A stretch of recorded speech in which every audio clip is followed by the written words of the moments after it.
25 दिसंबर 1927 का दिन था। महाराष्ट्र में कोंकण के एरिया में महाड नाम के गांव में एक ऐसी घटना हुई जिसका असर आज तक बना हुआ है। इस दिन महाड में हजारों लोगों के सामने एक चिता सजाई गई और पेज बाई पेज मनुस्मृति नाम के ग्रंथ को आग के हवाले कर दिया गया। इतिहास में इस दिन को कहा गया मनुस्मृति दहन दिवस। इस प्रोसेशन को लीड कर रहे थे बाबा साहब भीमराव अंबेडकर। अब आपने इस घटना के बारे में जरूर सुना होगा। एक नहीं, तमाम नेता लोग इसके बारे में बताते रहते हैं और हर नेता दलित वोट के नाम पर इसका उपयोग करता है। लेकिन इससे करीब 22 साल बाद एक और घटना हुई जिसके बारे में आपने कम ही सुना होगा। बात है 1949 की। 24 फरवरी 1949 को संविधान सभा में अपने भाषण में अंबेडकर साहब ने अन्य स्मृतियों में मनुस्मृति के महत्व को स्पष्ट रूप से स्वीकार किया। उन्होंने टिप्पणी करते हुए कहा, 137 स्मृतियों में से याज्ञवल्क और मनु उच्चतर मानक के हैं। अंबेडकर ने इस बात पर प्रकाश डाला कि कैसे मनु की संहिता महिलाओं के उत्तराधिकार के अधिकारों के लिए प्रावधान करती है। उन्होंने कहा कि मनु ने स्पष्ट रूप से कहा है कि बेटियों को विरासत का 1/4 हिस्सा मिलना चाहिए। अब आप कंफ्यूज मत होइए। जब अंबेडकर ने मनुस्मृति को जलाया तो उनके इस काम को सपोर्ट और विरोध दोनों मिला।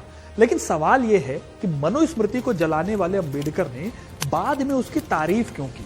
और एक ऐसा ग्रंथ जिसमें यत्र पूज्यन्ते नारी रमन्ते तत्र देवता जैसी बातें लिखी हैं, आखिर उस ग्रंथ को अंबेडकर जलाकर साबित क्या कर रहे थे? और आखिर क्यों उन्होंने मनुस्मृति को जलाया? इसके अलावा दूसरा कोई ग्रंथ क्यों नहीं जलाया? क्या अंबेडकर मनुस्मृति से नफरत करते थे या फिर उन्होंने इस किताब को किसी और मकसद से जलाया था? ये सारी बातें आपको इस वीडियो में पता चलेंगी। तो वीडियो थोड़ा लंबा होगा क्योंकि हम ऐतिहासिक रूप से इस बेहद कंट्रोवर्शियल घटना को देखेंगे। तो वीडियो को अंत तक जरूर देखिएगा दोस्तों, क्योंकि अपना इतिहास नहीं जानोगे तो खुद को कैसे पहचानोगे।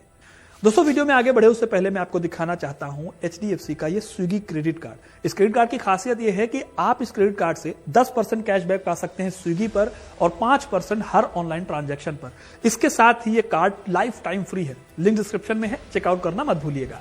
दोस्तों, 26 जनवरी 1950 वो दिन था जब देश की आजादी के करीब 2.5 साल बाद संविधान लागू हुआ। यानी एक किताब से पूरे देश का कानून चलना था। यह धर्म की कोई किताब नहीं थी। इंडिया सेकुलर लाइंस पर चलने के लिए तैयार था।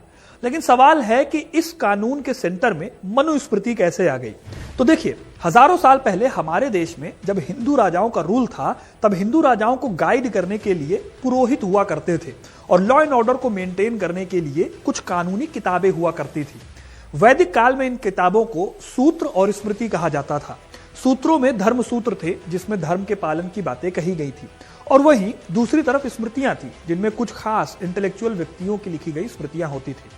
वैसे तो करीब 137 के आसपास स्मृति ग्रंथ मौजूद है, लेकिन सबसे ज्यादा महत्व मिलता है मनुस्मृति और याज्ञवल्क स्मृति को।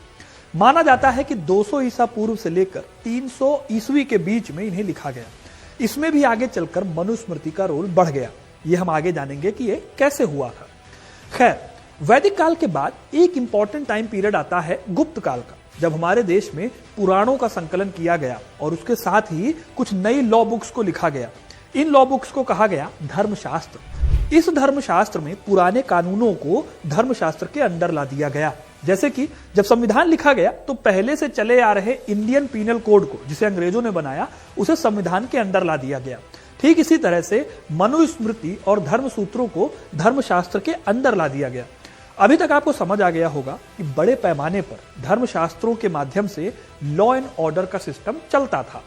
अब हम टाइम में थोड़ी लंबी छलांग लगाएंगे और चलेंगे 18वीं सदी के आखिर के सालों में, साल 1773 में। इस साल वॉरेन हेस्टिंग्स को बंगाल का गवर्नर जनरल बनाया जाता है। उन्हें बंगाल पर राज करने के लिए भेजा गया था। लेकिन वॉरेन हेस्टिंग्स के सामने एक बहुत बड़ा चैलेंज था। उन्होंने देखा कि भारत में हिंदू और मुसलमान दोनों कम्युनिटीज के अपने अपने कानून हैं और वो उन्हीं कानूनों से अपनी सोसाइटीज को फंक्शन करते हैं। जाहिर है कि इंडिया पर रूल करने के लिए वो कोई बाहरी कानून नहीं थोप सकते थे इंडियंस पर। इसलिए सबसे पहले उन्होंने हिंदू और मुस्लिम कम्युनिटीज के कानूनों के बारे में पढ़ना शुरू किया।